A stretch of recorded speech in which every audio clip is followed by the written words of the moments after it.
Well, good afternoon and welcome to Lighting the Candle, a World That Works. Bill Carell here, still and again, joined also by my dear friend Ken Caputo and my other dear friend Jan Jeremias. And every week we get together and we kind of have a little bit of, well, a little verbal volleyball and other fun sports to kind of dive into what is this thing called empowering human beings all about, and what does that bring to people if they can choose to be empowered as opposed to being stressed or in some other state that they're not really all that happy about, shall we say. So the goal here is to just plain talk about things in such a way that we're sharing our lives with you. We're sharing things that we've read. We're actually sometimes making things up as we go along, which is all part of that creative process of exploration. So today, before I start passing it around, I'm in a kind of an interesting state. This has been an interesting, maybe last 3 or 4 weeks, but in the last 24 hours, yesterday was my wife's birthday. So we went out to dinner last night. And then kind of a sad announcement I heard when we were out to dinner. My sister called, and her husband of almost 30 years passed away. And so it actually is it's very sad, and at the same time, it's been going on for a while, and it was a blessing. So then we went to bed last night and got up this morning at 5:15 to go and see this eclipse for the blood red moon, and we did it. Got a picture of it, and then went back to bed. And then later on in the day, I got a phone call from my cousin and my 88-year-old aunt. His mother passed last night as well. So it's a day with kind of mixed feelings, and I'm not even gonna act like I have any idea what it means, but to me it just reinforces to me how sacred our moments of being awake and in our lives are, and being thankful for those things. I guess the two best things for me to always and everywhere feel is, number one, I'm just completely in awe of how much gratitude fills my heart. And along with that, it's constantly changing places with love. I just love everyone, and I don't mean that, in a way that means anything other than I already accept exactly who you are, for everything you are and everything you are not. And that's for everyone. Now I want to get to know you. So thank you for listening. Thank you for bringing powerful energy. And today, you know what I'd kind of like to talk about? Having said that and gotten it off my chest, I'd like to talk about friendship. I'd like to talk about friendship, and maybe what would be a good word for alliances or partnerships. We've talked partnership before, but let's just dive in on friendship and see where that takes us. Does that work?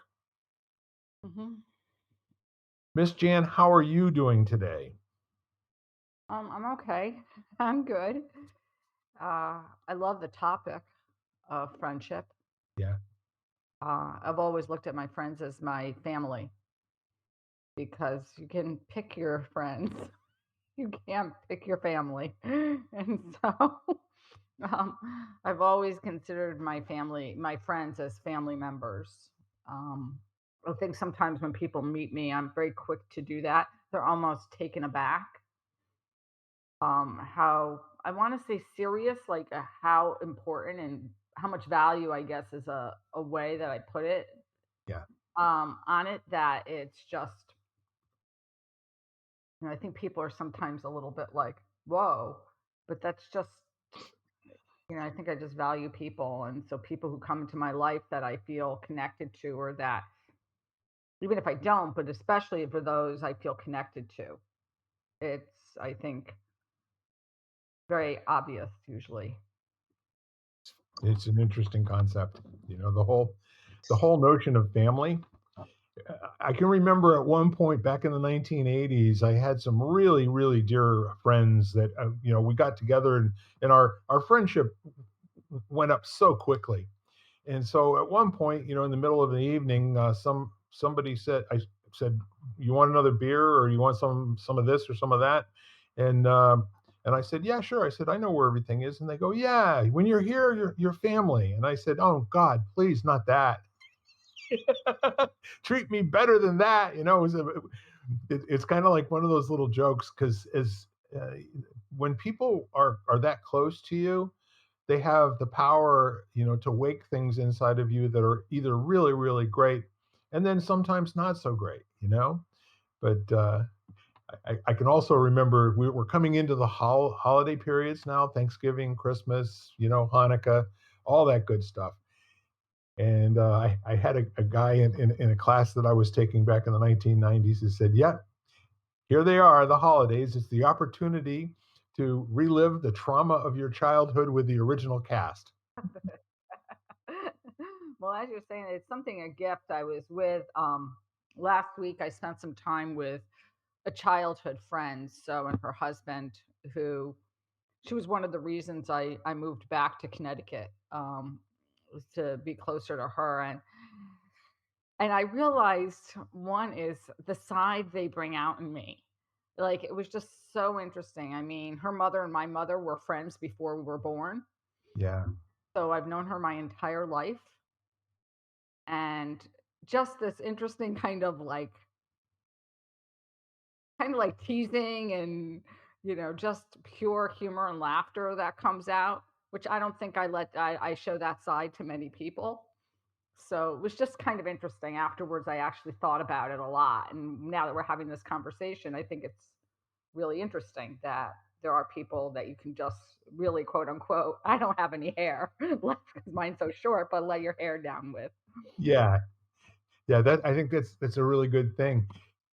Out of the blue, we're sitting here the other day, and all of a sudden my wife goes, "You know what?" She goes, "I'm not silly." She goes, I'm not silly either. So tell "Yeah," your wife. she says, "I just noticed I'm not silly, I like never am silly for just silly sake, right? I think I'm silly enough for both of us, to be honest with you. But what a cool thing for her to come out with. Mm-hmm. Now I can understand that because at one point or another, people have asked me about teaching kids yoga, and I never did. And I said, I don't have that kind of silly gene in me. I said, yeah. So I can What would relate. that mean to you to teach yoga to children? I think you have to have, I don't know, there's just obviously a way of communication. I'm sure Ken could speak to this better than I could speak to it. Um, as far as martial arts and kids, I don't think it's that different. But I have friends who were really, really gifted at it. And not that I taught it for a little while with someone else, but it was just something that, that didn't speak to me so much. And I was much more focused on older adults. And so everybody has their kind of population that they like to be around or are really super comfortable with. And for me, it was Mm, elderly people. it's interesting. Yeah, if you're gonna teach kids, you definitely can't take yourself too seriously. They will humble you quickly. And That's yes, silliness is definitely can be a helpful attribute, although not necessary. You can actually be very, I don't know, kind of serious and structured and even demanding, and they'll respond. It's just how genuine are you in who you are and how that translates to your work with them, you know?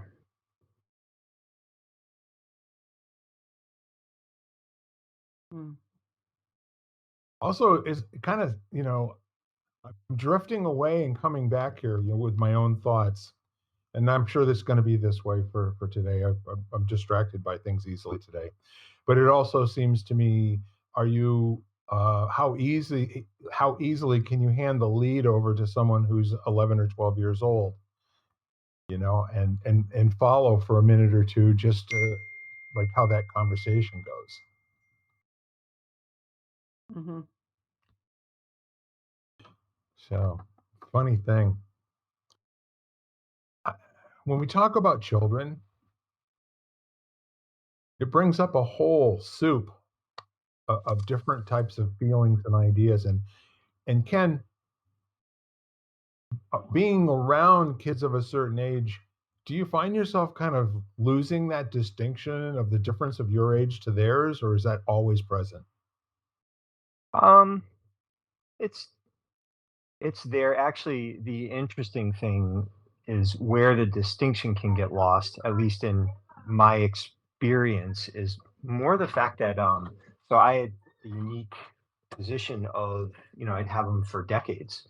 So, I mean, I still work with people who started working when they were 5 and now they're 30. So, so one of the things that would be interesting would be basically practicing the discipline of looking at them with fresh eyes. So you don't forget they're not 8 anymore, they're 12, or they're not 12 anymore, they're 17. There's so many developmental shifts happening, like relative to an adult in a rather condensed time span. So what I found was helpful was looking at where they were developmentally and in their path of their life clearly, and not filtering it through my own expectation of what they should be. Does that make sense? Hmm.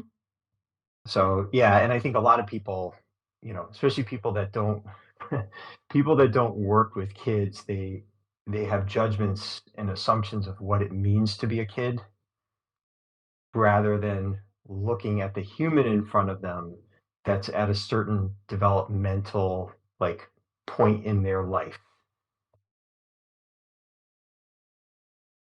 Yeah, it's remarkable to hear you describe the vicissitudes of and the nuance of all of those kinds of interactions, where most of us are blind to the filter that we're viewing the world from and through. It's just how it is. You know what I mean? But to be able to step back for a moment and kind of examine what's actually happening and appreciate it for something that may not be something you already know. Well, when you're living in this kind of the duality of always practicing as a teacher and a student, your commitment becomes to the learning conversation. That's happening in both directions. There's potential for you to learn from them to learn from you.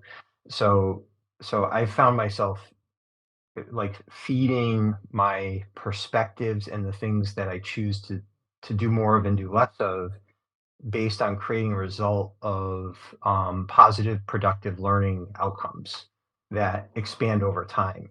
So it forces you to not think, and I've worked with teachers that they have information and they have expertise and they're leaving it on the student to figure out how to absorb that, and they have this expectation, I know it, your job is now to know it, and your job is to figure out how to know it. So, and to me, it felt more fun to be think, all right, they're not getting it. What does that mean? How can I creatively help them get it? And, and sometimes they just won't, and that's fine too. You just come back. There's always another day until there isn't, but yeah, so I think it's, what's your relationship to the child, or to the, going back to friendship, what's your relationship to the friend? What does friend mean to you, and what is the result that you're committed to in the process of being friends with someone?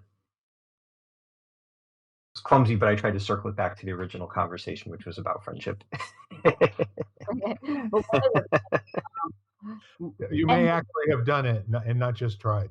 yeah, and also it was done very eloquently, Ken. Uh, but one of the things I was struck by, um, with what Ken was saying is watching his students and time, having them very young and whatever is the progression. And there is a point, there are certain ages when I think when you're friends with someone where age matters.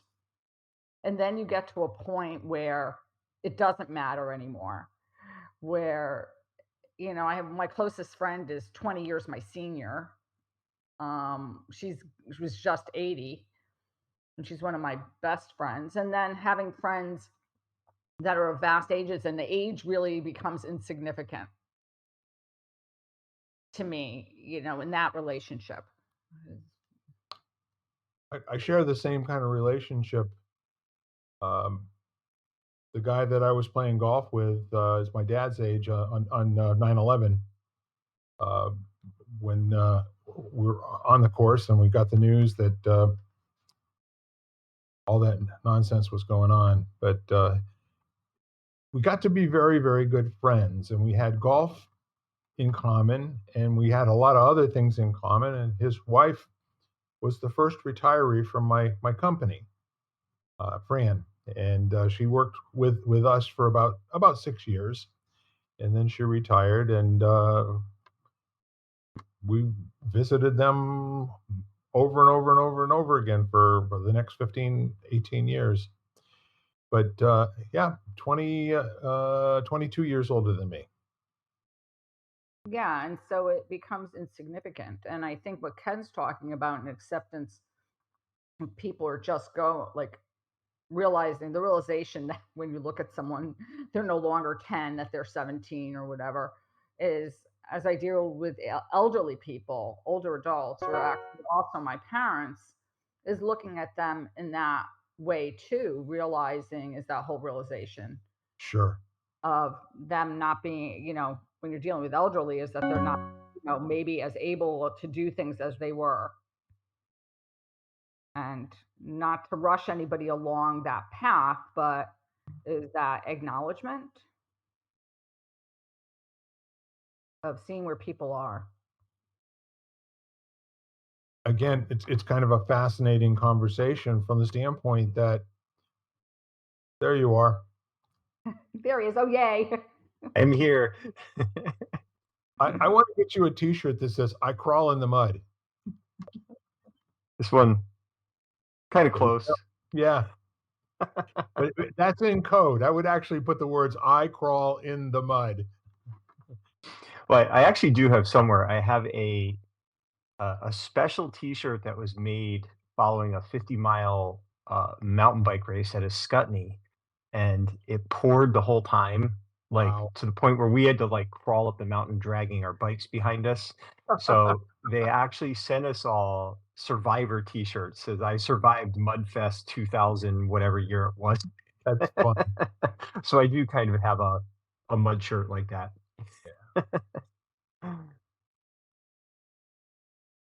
Friendship. Strikes me that it's possible doesn't mean the same thing to everybody. You know that the distinction of being a friend might be to have people around you that are useful in some way, versus someone that you have just a fundamental relationship with that almost nothing could change it. Or maybe it's somebody who is a friend of a friend, and by proxy already have a relationship formed there. But the whole notion of being like the single older person inside of a group of 17-year-olds or 12-year-olds or 8-year-olds, I've always thought that was kind of fascinating. And you know what, my experience, far different than either of your two, but I used to play guitar at our Episcopal church services. And so one of the main reasons I got started playing guitar was because the woman who was in charge of the children's program invited me to come down and sing songs with the kids, and we just plain had a ball. So it got to be something that we did most Sundays. I'd start out downstairs playing guitar with the kids, and then we would come upstairs about roughly halfway through the service. And there were kids that started taking up guitar because they enjoyed what I was doing, and I let them try to play my guitar with their small hands, and then got them hooked up with a half size guitar that with flexible nylon strings on them, And of course, it didn't sound quite like my guitar, but it didn't really matter all that much. But even in those instances, the kinds of questions and where they came from, and I looked forward to seeing these kids and grew special attachments to three or four of them. And now these kids are all in their 40s. Those were kids that back in the 1980s when they were just 8, 7, 10, 12, whatever they were. And now we're Facebook friends. And it's remarkable to see the things that they're up to, the questions that they have, how they face trials and tribulations in their lives. And I wonder, I notice now talking about it, I do regard them still as friends, and many of whom I haven't seen in probably 15 or 16 years.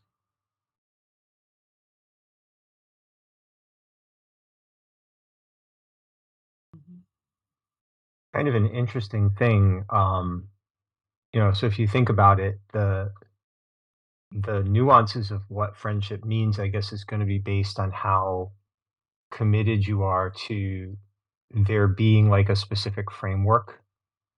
So, I mean, I'm just thinking about I have friends that uh, they're all friends in very different ways, but they all transcend something.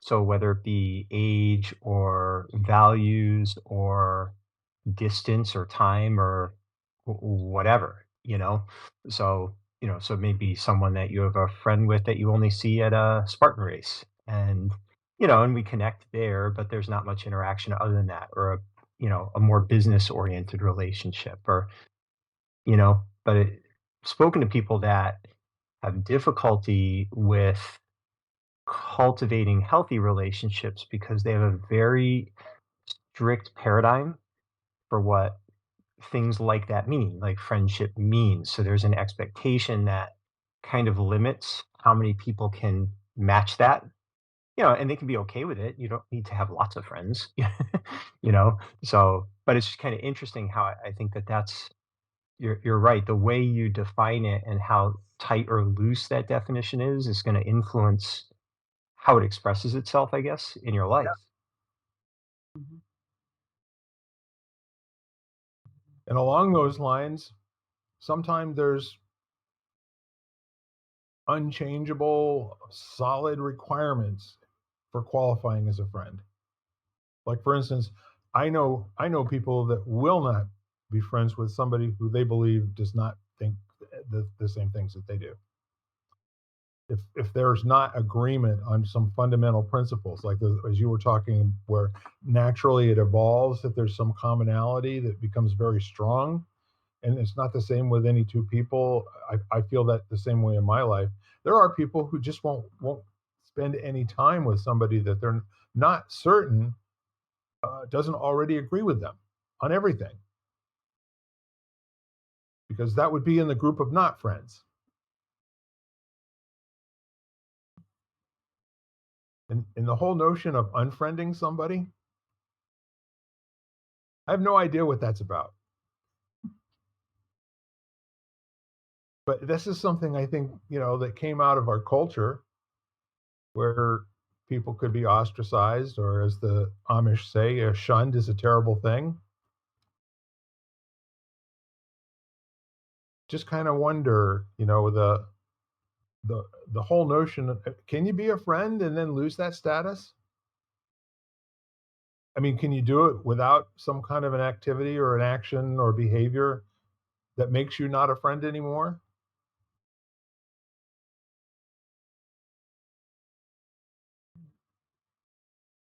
I would answer that with a yes.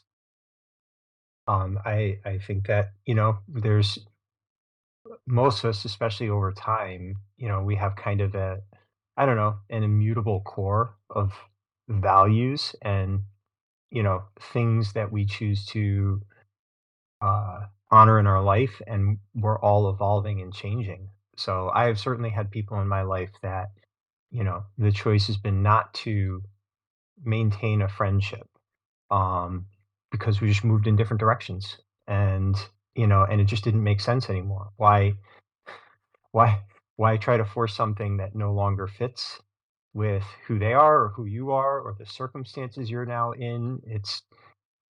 I don't know. I always think about the impermanence of every relationship. One way or another, something's going to cause it to end. If nothing else, it will be passing on, you know? So, so yeah, so they're ever changing. So, you know, I've seen a lot of people cause a lot of stress for themselves trying to hold on to something that maybe, was wonderful in its time and has reached a point where now it's no longer serving anyone in a healthy way. Yeah. Yeah, and as you're saying that, I was right. I do think so because over the last few years, certain things have happened where I've actually, I have people who, I've lost touch with or I've not connected with for whatever reason over the last, because of some views, for example. And it wasn't something that it was like Ken said, it was a core value, and I wasn't willing to alter my feelings and stance about it. Just wasn't going to happen. And I mean, it's not that you're not nice to them or you're not, like, if they called me, I'd gladly say hello. Just the relationship has changed and on, Yeah. moved on now. So it's not like there's any animosity or anger or I want to say dislike or hatefulness, if you want to use such a strong word. There's just a progression.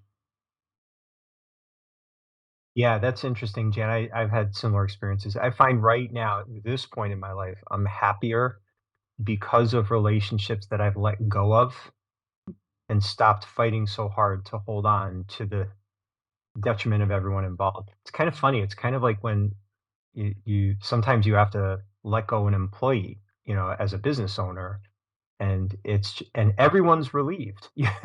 So and I found myself fighting way too hard to keep someone when they're miserable, they're making me miserable, and really but you don't want to end it, so you keep trying to force things to continue to fit when maybe they just don't. And it's not that anyone did anything necessarily wrong. It's just like you said, things change.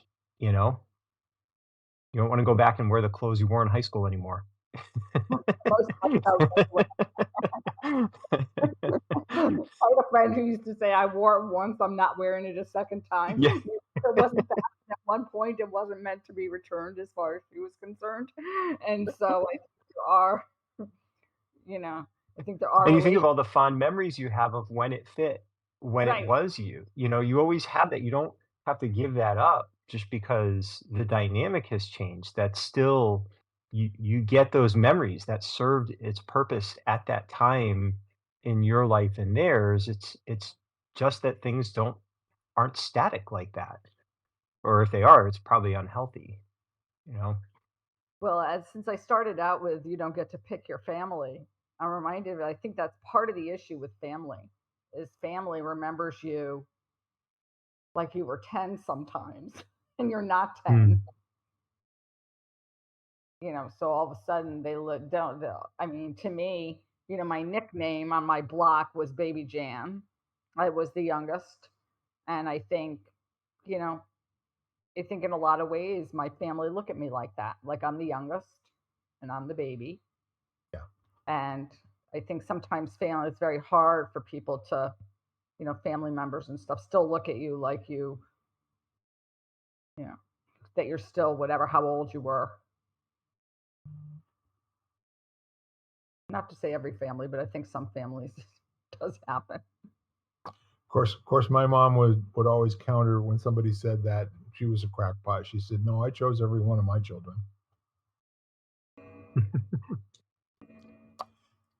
But um, the utility of friendship. All right, I think at its core, the it's fully engaged. I mean, it's a for me, it's a mindful process that it's not just because I'm in proximity to somebody or in a conversation at this moment. I have, I mean, literally dozens, if not hundreds of people that I've spent high quality time with, very intense periods of time over the last 40 or 50 years.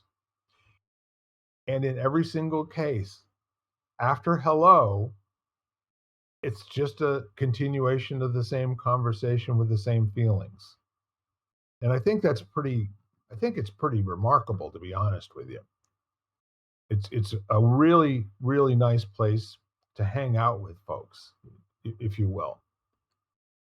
And it also means that I have a lot of places where I can go spend the night anytime I want to, which is that's kind of fun to find out too. Last year, I mean, like the first time coming out of the COVID cave, my wife was working 6 or 7 days, doing her thing as a postal carrier. And I just realized there were some friends of mine down in Florida that I hadn't seen for 2 or 3 years that were getting older. So I hopped in my car and I drove to Annapolis on one day and spent the evening with a gal that I graduated from high school and hadn't seen her for 10 years since a class reunion. Spent the night at a motel, got in my car at 5 o'clock in the morning, and then drove right straight through to Lexington, Kentucky, going all through the ups and downs of the interstate through the mountains. Unbelievable. So the next 2 weeks was just like that, going and seeing and staying with a half a dozen different friends who insisted, well, I'm going to go get a Airbnb. No, you're not. And those are just the kind of things where I would never have impinged on them. I never would have asked. And they just said, no, you're not going anywhere. We got a room all made up for you. It's right over here. Come check it out. And those aren't the kinds of things that I would put on a list of criteria for friends. You know what I mean? It's not like who's going to make it impossible for you to drive by their home and then not come see them. It's kind of a cool thing. And then to find out that relatives are also friends.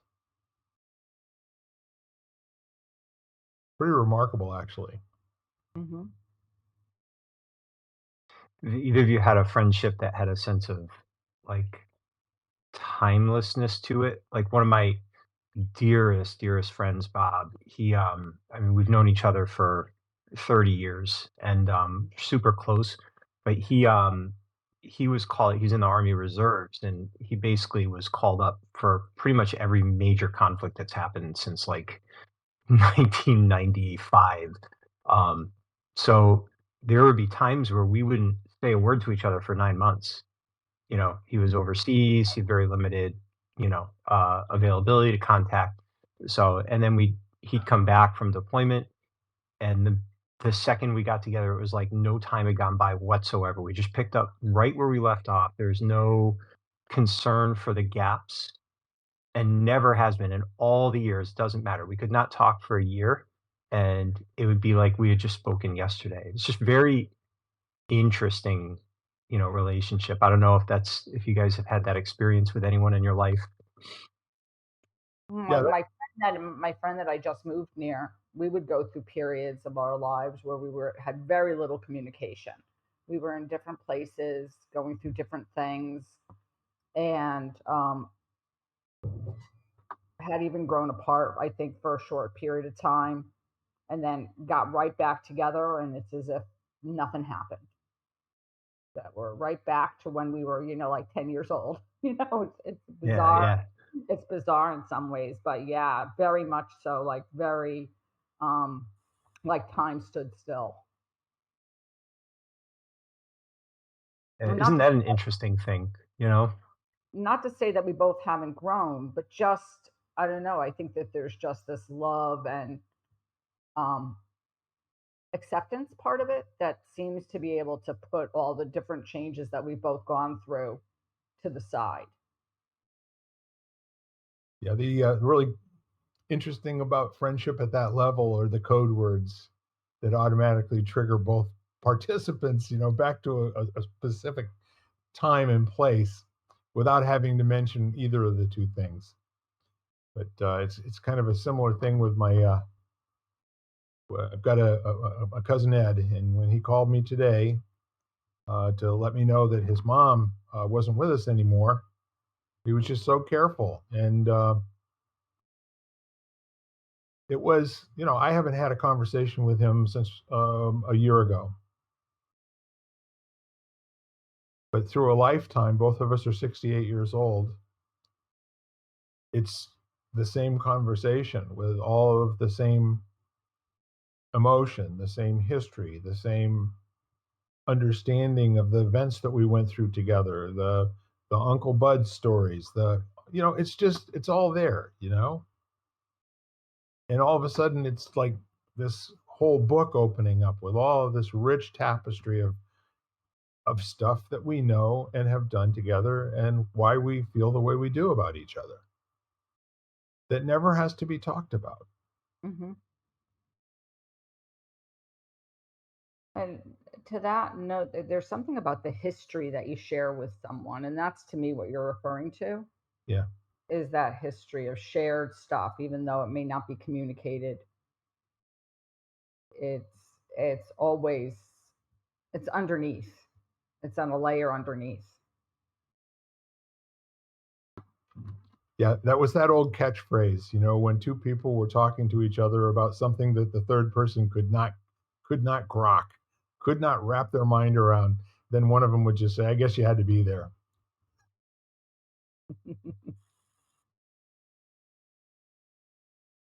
So how do you think, how enduring would you say the concept that we're distinguishing of friendship, how do you think that is surviving with the new generations coming along? Are they regarding relationship with each other in a similar fashion, maybe more intense, maybe something different altogether? I don't know. So my thought on this, I don't know. This is completely anecdotal and experiential.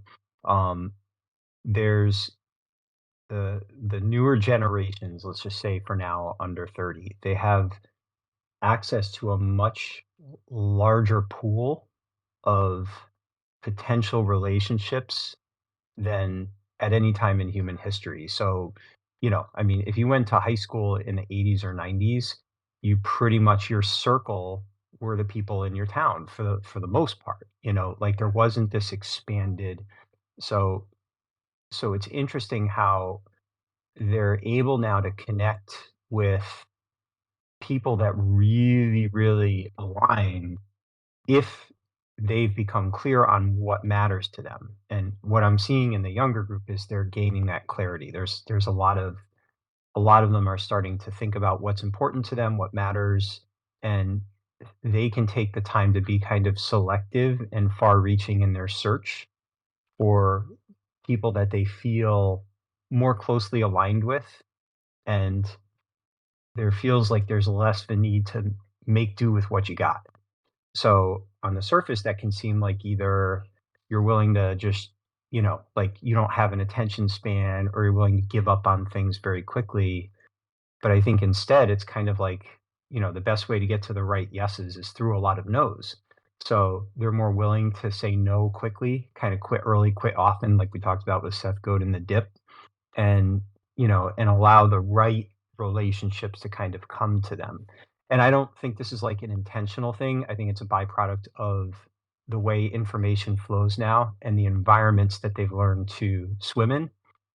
um, but I could be totally wrong. I'm not, there's this is not like some peer-reviewed social study that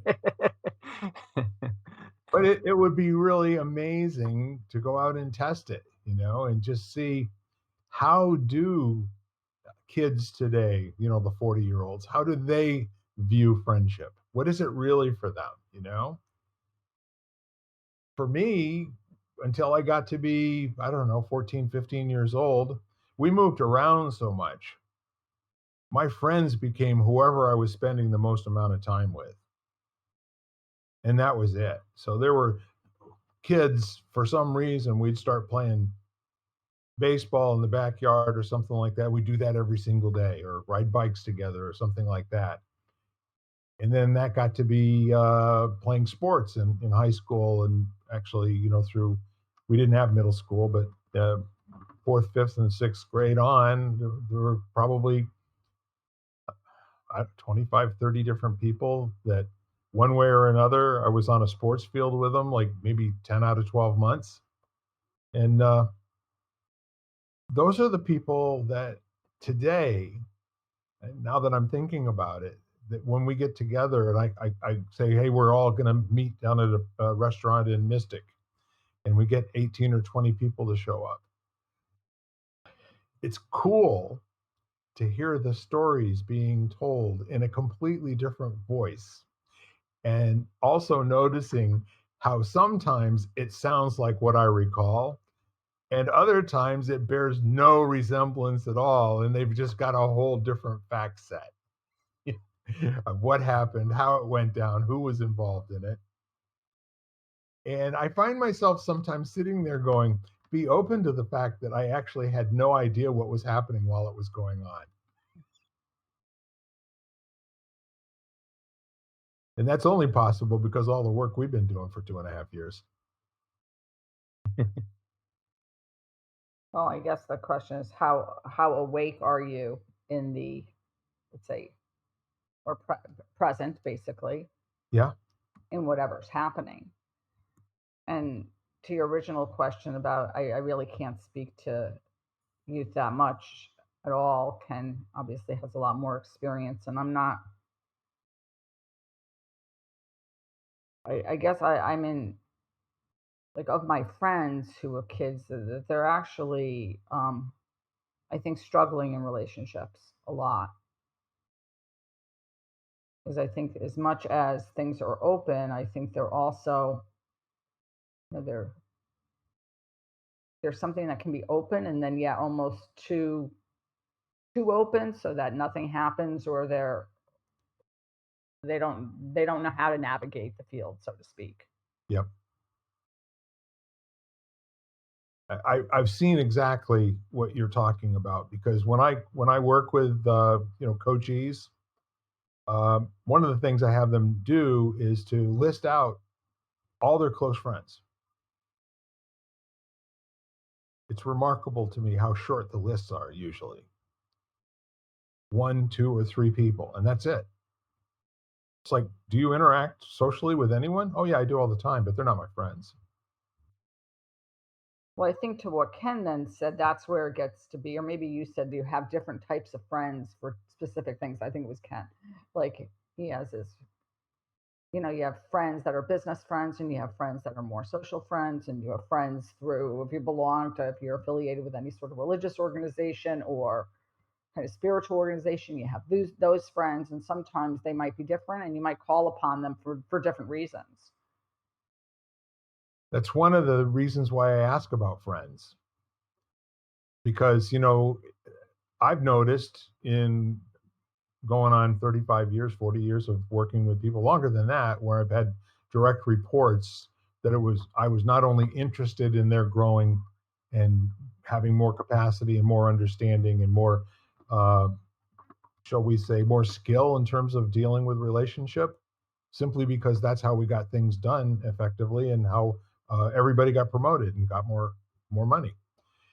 But the interesting part of it is that somewhere along the way, there was like this idea that this is who I am at work, and this is who I am when I'm, playing baseball, and this is who I am when I'm at church. And like there's all these different personas that you're not spinning a hat, you're actually twisting your psyche into being something different for these people, as if you're an actor on a stage or in a play. And so there's this notion of integration, that I stumbled upon and got quite interested in, the whole idea of reducing the need for anything to ever change. Because if you think about being on as many different volunteer boards as I was back in the 1990s, to try to be a different person on 16 different boards, or however many it was, And usually, probably half of them were either the president of the organization or chairman or something of that nature. So I kind of got this whole notion of just show up and be effective and see what that looks like for a little while. That took away the need to have private conversations with half the board members. I just didn't have the time, to do all of the politicking and everything. And it led for I just got to be known as somebody who runs great meetings. For some reason, we always stay on task. Everybody gets treated equally and fairly, and all points of view get heard. And if somebody's reiterating what somebody else has already said, I just ask them, is there a new point you can make here? Or are you just in agreement with somebody else in such a way that didn't take any power away from them, right? But what I found was it was easier for me to sleep. I never worried about actions that might be taken in a set of circumstances with groups of people. And it made it really, really simple and easy for me to do whatever I needed to do because I was always the same guy wherever I show up. That was the intent. I'm sure there will be some people that would say that I was successful at it or not, but it's still kind of the thing, I want consistency, and my core fundamental principles of how to behave with other people, I want them always to be present. Yes, but I love what you said. I think there to what you're speaking of is a comfortableness that you have to have with who you are to be able to basically stand up as you, no matter the circumstance. That's pretty well said, actually. That's And very succinct. and I think that that's what I think of because I think about points in my life where I was not comfortable in certain circumstances with who I was, Hmm. or I was not able to be who I really was in certain circumstances. And so I put on a facade or a mask, so to speak, since we're just getting over Halloween. I put on a mask and pretended. And eventually you realize that that doesn't work. Not if you want to really live a life. No, something's got to give. Something's got to give. And so you basically say, okay, well, this is who I am. It's interesting. There's it can be helpful, at least I found it helpful, and I'll give an example of this. If you can understand the value of roles that you assume based on the environment that you're in and the people you're with, and how that doesn't necessarily contradict your identity of who you are. So like during the pandemic, there was a lot of remote learning. So and I work with a lot of moms especially who were really struggling with helping their child learn sitting at home in the computer because they were mom. And so the kids weren't seeing this as the mom, they were seeing mom in the role of mom, and mom's like, well, right now I have to be the role of teacher, but I don't want to not be mom. So so what we did was we started designing learning cockpits where they would create in their home a space that was dedicated to the idea of this is like school, this is the place where you go to learn. And like one mom, she was great, she actually got a wizard's hat, and she put on a wizard's hat and said, when I put on this hat, I'm still your mom, but the role I'm in right now is your teacher. And my role here is to help you. So my behavior is going to be a little bit different because I've assumed a role, you know? So like when I put on the belt and I walk out on the dojo floor, my role changes. The role dictates how I express myself through, I'm still me, but I'm not the me that you're going to go out to dinner with. I'm a different me. And if I'm working with a group of high level black belts, that role is very different from 35-year-olds who are there for their first couple classes. Yeah. So very, very different. right? But that doesn't take, I'm not being untrue to myself on Mhm. a deeper level. I'm just clear that I adopt certain roles. Like I always had this with titles. Like in the martial arts, there's a lot of military type titles and stuff. I don't like any of that in my space, in my dojo. We go by first names. There's not a lot of sir and ma'am and all that stuff. But when I'm in someone else, I'm invited to a tournament or something like that, I play by those rules because I respect the fact that they have those rules. So I'm Mhm. not going to, so how I express myself and how I'm even viewed by others changes because I'm just being sensitive and respectful of the environment that I'm in. And the interesting thing is when you find yourself pretending to be something that makes you uncomfortable, maybe that's when we have to look at, is this an environment we should be in? And, if you're having to change so much, maybe I need to remove myself, or at least be clear of why this does not fit. This role is not reflecting in a harmonious way who I am, you know? Yeah, and I mean, to your point, I mean, but there still is a clarity and a comfortableness with who you are, Yeah, even when you yeah. even when you put on those roles. I mean, I think I don't know that much, but from what my friends um, that I've looked at and different parenting situations that I've, from the observer coming and looking on, is this idea that, they try to be friends with their kids and they forget to be parents sometimes. And sort of like, I think, depending on the situation, I think, that could be confusing as far as, as trying to get advice or trying to give advice and to guide. So it's just I guess being clear on who you are so you can make so no matter what role you play where you're in at the moment, you don't lose who you are. Yeah, that's an interesting one because that is having worked with lots of parents and they're like, am I being too much of a friend? Am I being too authoritarian? It's like, how is the child responding? Your goal is to, number one, help them to survive to adulthood and hopefully to have given them tools that allow them to be a responsible adult who can, stand on their own and be their own person. And just like each of us, what a child responds to is to be very different. So you'd have three kids, and one you need to be more of a friend to, Hmm. and the other one you need to be more of a disciplinarian to. And not it's not who you are, it's what they respond to, you Hmm. know? And that's unique. We actually in teaching we use this thing called the avatar grid.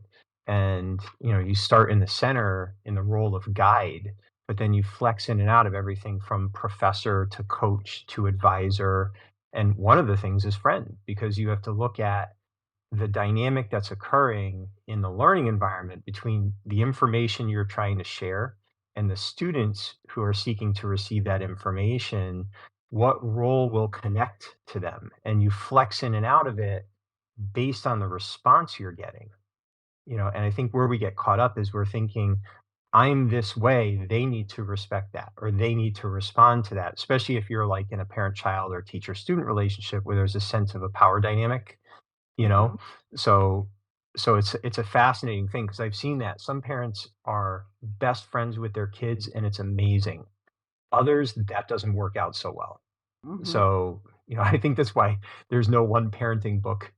You know, there's so many things and it's ever changing because your kid could respond one way and then hits puberty and all of a sudden it just flips completely. They are just a totally different human, as the hormones shift everything and as the brain continues to develop. And so Right. it works until it doesn't. So you better be ready to test new things till you figure out what does work and resign yourself to maybe nothing will work because that happens too. It's hard, but it does. Having that gear where you can actually say this isn't working and start over comes from like a mindset of who do I need to be now, not what role do I need to transition into and put attention into that, but what's called for in this moment. What is this moment wanting and asking for? And if you are, if no one's ever that sure all the time, Jan, about who they are, no one. Okay. Nope. However, you have to trust the trajectory, the fundamental core principles, the things that you honor in life, and the reason why you're out doing whatever it is that you're doing. And then in that moment, you want to honor, what new thing that's never been said before by that person is being called for in this moment. What new creation, what invention, what response to this situation will give you an array of acceptable outcomes, as opposed to doing the thing that you always thought would get you the result. And the result is either yes, it happened, or no, it isn't. But it's always better to play for a handful of different outcomes that would be acceptable. And now we can work with them from wherever that is. But the whole notion of trying to decide what part of the closet you put the next piece of clothing on from is really, in my mind, it's a distraction from being mindful in the moment that you're in right now, which is to be in a situation where you don't have a thought about what comes next. And then you can, instead of taking an action, you can ask a new question, which sometimes just sounds like, I don't know where this is going. What do you want to do now? What would be the right next thing for us to do as far as you're concerned? And just kind of let the conversation come back from there. But the whole notion of friendship, it seems to me that you would have to have a very healthy adult concept of being friends with yourself. The whole notion of I'm okay with who I am right now. And if I fail at doing what I'm doing, I will take that as advice that there's a change called for, and not that I'm a failure and that it's never going to work. And that whole notion of giving yourself advice. I don't know if you've ever pulled somebody to the side and they're saying whatever they're saying and you want them to say something different, but you don't want to tell them what to say. You say, so for a moment, why don't we step back away and you be a close friend that's going to give you some advice about your behavior and what you should do next. What advice would you give yourself?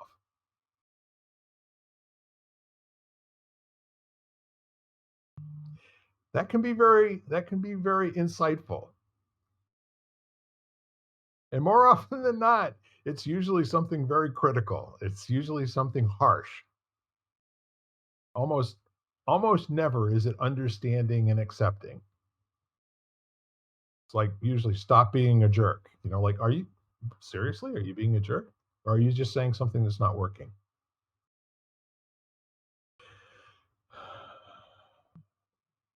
Who works on being a friend to themselves?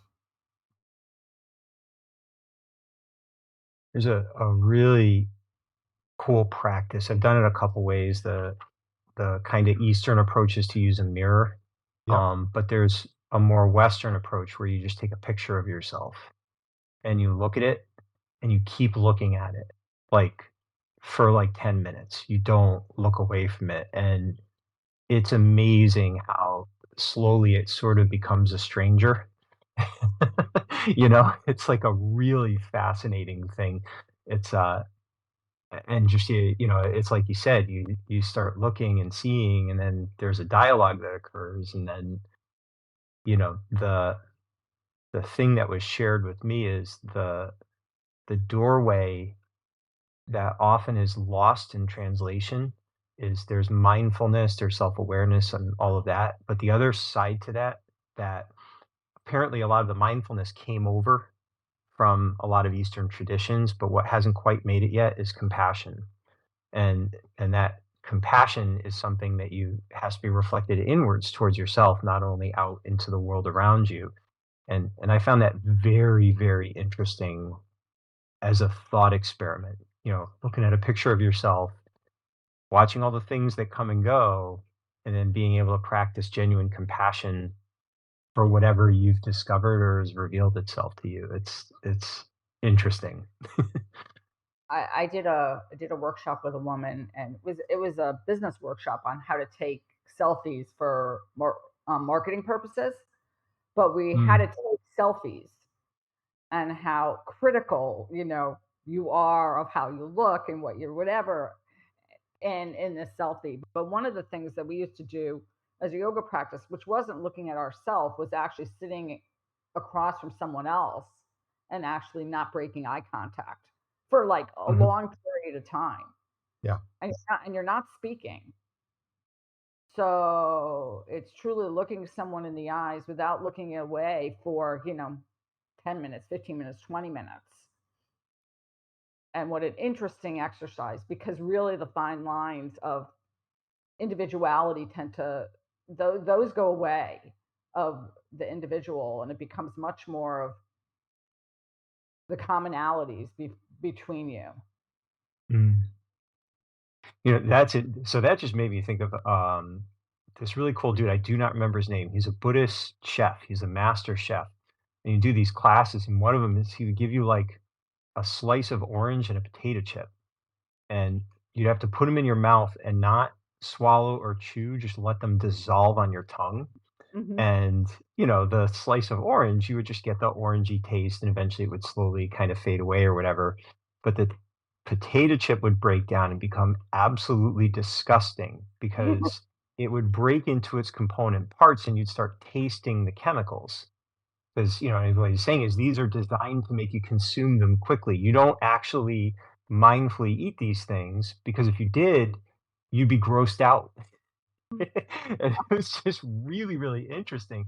So, so the reflection, whether it's yourself or someone else, it sounds like that. It's like you're giving it time for the components to kind of break down, and then you get to savor them and see. You hope, yeah, maybe that would be a good thing to know if it doesn't taste so good too. If it's Right. distasteful, maybe isn't that an interesting use of time and attention? You know. It, that was one of the core pieces that we did, Jan. It was called a Be With. And we would sit in chairs with our hands comfortably on our knees and with our knees almost touching each other to where our faces were probably about a foot and a half apart. And the interesting part afterwards is that everyone always felt like they had so much clarity in terms of understanding the other person for the first time ever. And what it really was more was an inventory of all of the random thoughts that come into your head that you have no choice. And then the choices that you make that are empowering about this person. And, it's like I did it one time with a guy who was 20 years younger than me. He said, Bill, I never realized you had so much nose hair. That's fun. Yeah, it was kind of cute. But yeah, he was a smart ass and he was a very smart young man. But there was a woman, I probably did this sort of an exercise a half a dozen to a dozen times. And the intention of it was to be able to authentically be with the thoughts that you're having about a total stranger when you're in a situation of giving them support without having to know what they were thinking or without having to try to, how we always have to know, and we come out with the next thing. You're thinking this, right? Or you're thinking that. Well, see, if you're thinking about what you think they're thinking, you're not really being with them and paying any attention. Yeah, you're not listening. And Yeah. that was another thing that we had to do was that I'm very good at it, but is actually truly listening without saying a word. Like basically letting the person talk for a period of time Yeah. without saying anything. And you realize how challenging it is depending on your personality, and how like how much self-control it takes not to say anything. How like you want to get it out. It was like so interesting. It was like, oh, I want to say this. Yeah. Our conversational skills get developed, by the time we're 12 years old, where we learn that we're quiet until it's our turn to blurt something out that nobody else is interested in, while they're all thinking about the thing they're going to say when it's next their turn, Mhm. Hmm. which is quite different than having a conversation or creating some communication or actually having a relationship and a connection. And that's like why I really appreciate what we do, because when one or the other of you is speaking, I have these amazingly smart thoughts that I have that I've forgotten by the end of the time that you're done talking.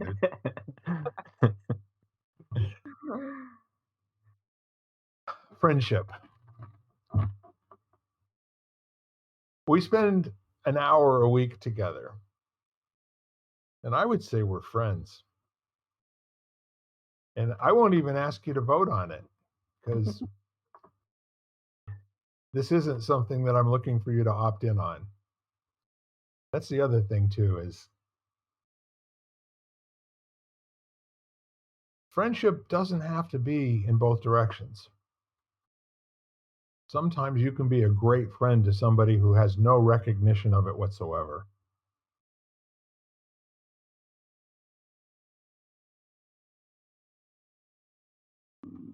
It's interesting to Yeah. me. It's interesting to me that we do have this idea in our heads, though, of what we think friends should do, Yeah. and or at least points I know I have. And then all of a sudden something happens, and you feel like, well, they really should have helped out, or they should have, you know, been there, and they're not for whatever. And finally getting to the point that for whatever reason, which maybe it's a maturity or just an awareness, is like maybe at that point in their life they were just not able to. And that to me, I know was a big, for me, it was huge. It was like kind of like maybe they weren't able to at that time, and then just kind of letting it go for whatever reason, because at some point or another, the reverse might have happened. But the whole idea of that not judging, just not having an idea or a preconceived notion on what you think something should be Yeah. or a relationship Yeah. should be. Letting go of the expectation. Yeah, Yeah. I think that's because that's a cause of suffering. You have an expectation when you take an action that there's going to be a result that may or may not occur. So it's your attachment to the expectation that leads to that feeling. So if you just be you and you let go of the expectation, and of course, pay attention, because there are some people who will abuse, your giving heart, and you need to notice that, and not, and make sure that you're clear in your boundaries that allow you to function healthily. But it doesn't cost you anything to let go of an expectation, you know, based on the action that you take. Yeah. Hmm. Well, friendship, it's definitely something that's worth taking a look at.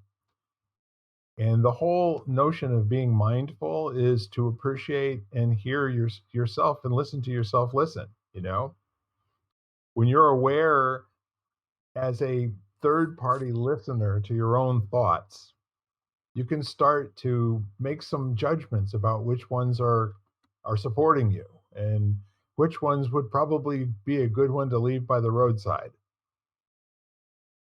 and which ones are the beginning of a really, really good joke. But all of that said, here we are, another podcast, lighting the candle, a world that works, creating friends, empowerment, love, whatever you need. At the drop of a hat, just change the conversation. Any final thoughts?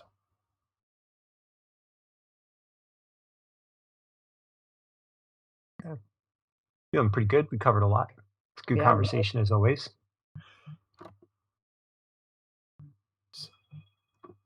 So, with that said, the world is looking for me. So, I'm going to sign us off here and thank you all at home for participating in our podcast. And we will see you again really soon. Bye bye for now. Bye bye. bye. You've been listening to Lighting the Candle, a world that works, part of the Exvadio Podcast Network. You can catch us each week, as well as the rest of the network, at exvadio.com/podcasts, as well as the Apple Podcasts app, Google Podcasts, Spotify, iHeartRadio, Stitcher, Audible, Amazon Music, and wherever you find podcasts.